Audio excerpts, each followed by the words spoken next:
Bonjour à tous, j'espère que vous allez bien. J'avais envie de vous proposer aujourd'hui une petite vidéo sur les énergies très intenses de cette année 2024 et de ce momentum en particulier, un momentum de grande transition personnelle et collective. Et dans ces périodes de transition personnelle et collective, c'est à la fois des fins de cycle qui s'annoncent, c'est-à-dire des repères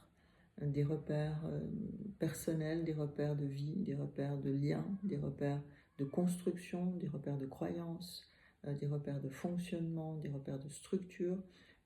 qui s'effondrent progressivement parce qu'ils ne nourrissent et n'alimentent pas l'évolution, tout simplement parce qu'ils sont en fait des repères qui ont fait leur temps, ou des repères qui sont limités par rapport au mouvement naturel de croissance et d'évolution de l'humanité, des repères auxquels on s'accroche parce qu'on les connaît, donc parce qu'ils rassurent du fait qu'ils existent. De tous ces repères et de toutes ces constructions et de tout ce que l'humanité a construit individuellement et collectivement, qui raconte la fin d'un cycle, d'une manière de voir, d'une manière de penser, et qui raconte surtout une humanité qui s'est construite dans ce qu'elle a projeté, c'est-à-dire dans ce qu'elle a cru, dans ce qu'elle veut croire, versus ce qui se passe vraiment, ce qu'elle ressent, ce qu'elle porte et ce qu'elle pourrait développer d'autre d'elle-même. Donc, cette période est très intéressante à observer, tout simplement déjà au niveau personnel, de sentir que nous sommes presque en deux temps. Il y a des choses qui demandent à s'achever de soi. Ça veut dire l'opportunité de vivre des expériences encore et encore qui vont nous montrer exactement ce qui doit se libérer, qui va nous montrer ce que nous ne souhaitons plus revivre, qui vont nous montrer émotionnellement l'illusion en fait de certaines manières de vivre, de certains liens, mais surtout de soi dans le lien, ou de soi dans sa manière de penser, ou de soi dans ses attachements, ou de soi dans ses culpabilités. Ce sont comme des opportunités vraiment dans cette transition à regarder euh, comment je m'enchaîne, comment je me suis laissé enchaîner, ou comment je reste enfermée dans mes peurs, dans mes illusions, dans ce que je crois, dans ce que je veux, mais sans pouvoir connecter vraiment qui je suis, ni vraiment ce que je ressens, ni vraiment ce qui m'appelle, ni vraiment ce qui est essentiel à mon évolution et à ma croissance. Grandir devient le thème essentiel à mettre en lumière et au centre de nos vies, c'est-à-dire on ne peut pas envisager une vie sans croissance intérieure, sans possibilité de se redécouvrir, sans possibilité de développer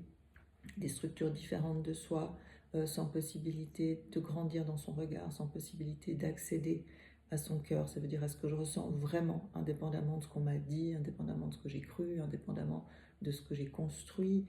Qu'est-ce que je ressens vraiment? Où se situe mon curseur intérieur? Où se situe ce repère qui m'indique en fait ce que je ressens vraiment, vraiment, pas ce que je ressens par ce que je crois, c'est-à-dire des émotions qu'on appelle des émotions émotionnelles, mais ce que je ressens vraiment par rapport à ce qui m'inspire, ce que je ressens vraiment par ce qui m'appelle, ce que je ressens vraiment et qui me raconte, ce que je ressens vraiment et qui parle de mes ressources, ce que je ressens vraiment et qui parle de mes potentiels, ce que je ressens vraiment et qui parle de une vie que j'aimerais construire sur des repères intérieurs, sur des repères de ressenti.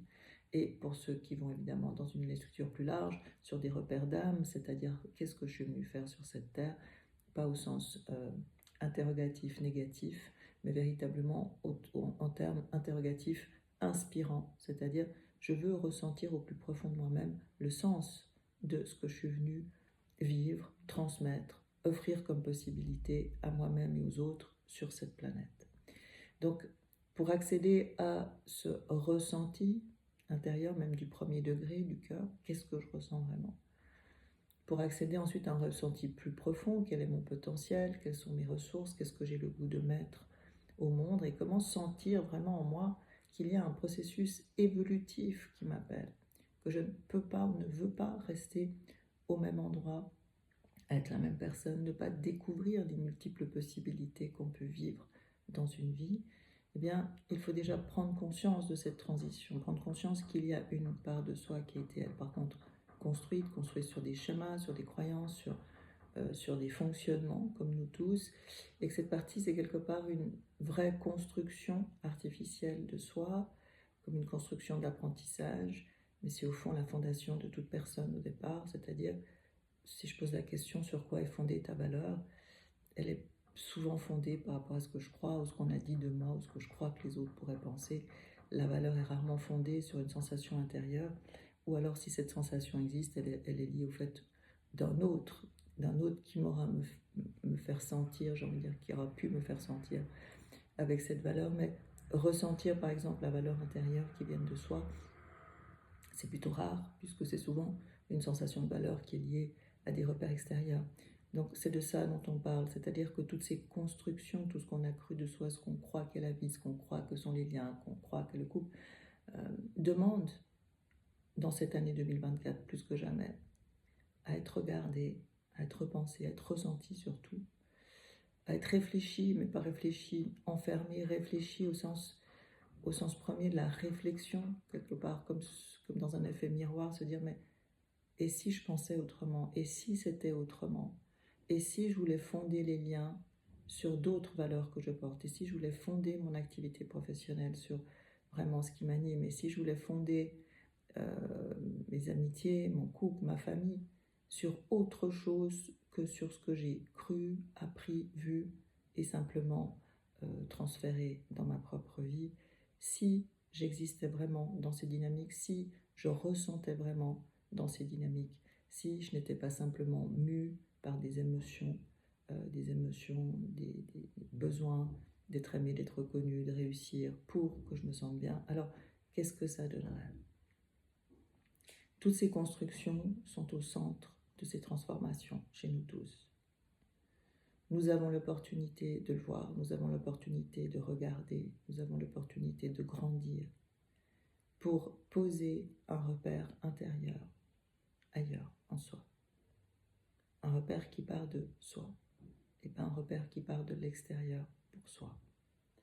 Et ce repère qui demande à se poser à l'intérieur, évidemment, demande d'élever sa conscience, demande de s'arrêter, demande de s'interroger, demande comment je pourrais dire, de regarder vraiment depuis où partent mes intentions, mes choix. Parce que tant que mes choix et mes intentions partent de ce que je crois, je ne suis absolument pas au centre de ma propre vie. Je suis simplement portée et guidée par mes constructions. Donc cette transition qui demande à regarder, interroger, faire un reset, sentir qu'on est à la fin d'un cycle personnel, c'est aussi se servir dans cet été 2024 de toutes les expériences qui voudront bien se présenter et qui se présenteront, qui nous demanderont de se positionner autrement, de ressentir peut-être, vraiment parce qu'il y a une énergie de croissance qui est très forte, de ressentir vraiment encore plus clairement les choses qui sont de l'ordre du passé de soi, des choses qui sont reliées à des anciens repères de soi qui ne nous nourrissent plus, qui ne nous inspirent plus, mais surtout qui ne nous font plus grandir. Et quand je disais tout à l'heure que la croissance est au cœur de cette transition, c'est prendre conscience que je grandis, que mon âme aspire à grandir, que je suis destinée à grandir, veut dire je suis destinée à évoluer, eh bien je vais sentir encore plus, si je le veux bien, tout ce qui freine cette croissance. Je vais sentir tout ce qui limite cette croissance. Et ces limitations, elles viennent de moi, elles viennent de ce que je crois, elles viennent de ce que je ne m'autorise pas. Elles viennent du manque d'amour, elles viennent tout simplement de ce que j'ai cru et je suis convaincue que ça marche comme ça et que ça fonctionne comme ça. Mais à un moment donné, quand je suis convaincue que ça marche comme ça et que ça fonctionne comme ça, que je suis enfermée dans des certitudes et dans des peurs du changement, dans des peurs de fonctionner autrement, mais quelque part je me sclérose comme le collectif se sclérose. À un moment donné, je tourne en boucle en m'accrochant à mes anciennes fondations, à ce qui a peut-être eu son temps, mais qui n'a plus et qui n'a surtout plus son temps dans cette quête de croissance et d'évolution. Pour sentir que grandir veut dire se sentir alimenté, veut dire retrouver certaines ressources, veut dire simplement s'offrir un espace d'épanouissement. Et c'est là où l'enjeu de la sécurité devient un peu problématique, puisque dans les constructions et les croyances,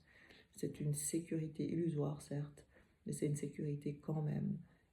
qui nous est proposée. C'est-à-dire, je connais, donc je reste. Je connais, donc je continue à fonctionner comme ça. Je connais, donc voilà, je me sens rassurée. Et bien justement, en voulant rester rassuré, en voulant contrôler, en voulant maîtriser, en voulant continuer à faire de la même manière. Il y a quelque chose qui s'éteint, il y a quelque chose qui se rend malade à l'intérieur, et surtout il y a quelque chose qui ne peut pas grandir et fleurir, si je puis dire. Mais ça encore, on ne le sait pas, puisqu'on est accroché au besoin d'être rassuré par le connu. Donc cette transition, ces expériences, ces possibilités qui viennent sont comme des expériences pour aller au bout de quelque chose, et peut-être en sentant qu'il y a quelque chose d'autre aussi simultanément qui grandit. Qui dit transition dit ce qui se termine, mais dit aussi ce qui est en train de pousser. Et ce qui est en train de pousser, ce qui est en train de prendre forme, de ce qui est en train plutôt de nous appeler intérieurement, en grandissant, va peut-être mettre, pas peut-être, mais certainement mettre en lumière ce qui est mort, mettre en lumière ce qui ne nourrit plus, mettre en lumière ce qui est sclérosé, pour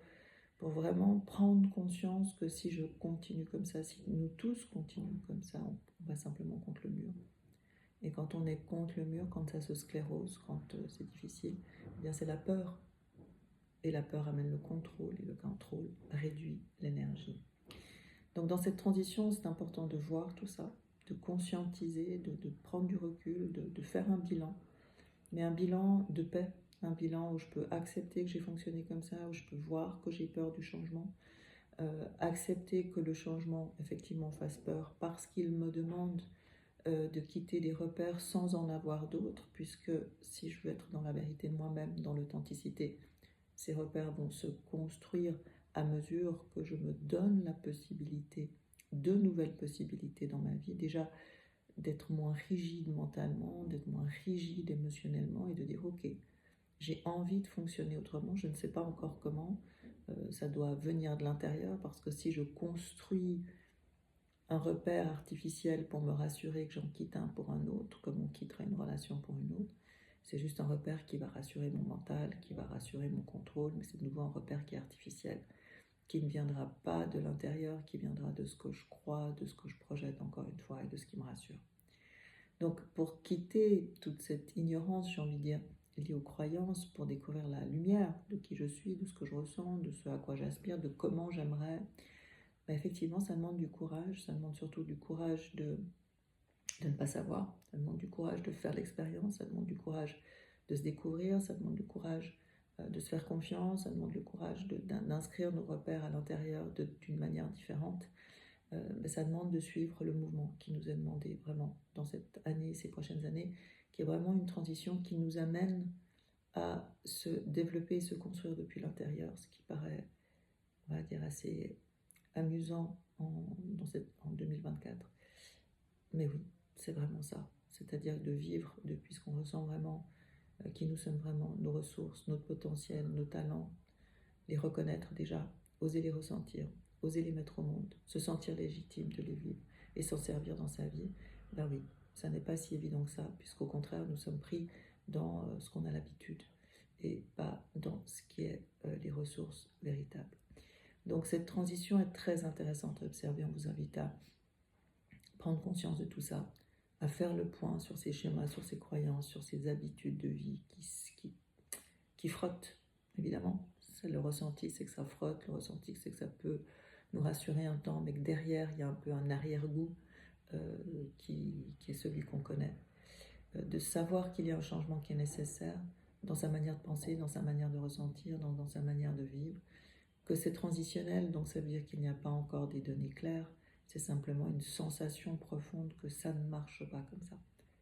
et que c'est autrement, et ce autrement demande au moins à être conscientisé, à être ouvert, à être pensé. Ça demande de se connecter à de l'inspiration, peut-être à quelque chose qui est plus grand en soi, et pourquoi pas. Pourquoi ne pas prendre ce pas de recul et regarder peut-être depuis un autre espace, mais véritablement sentir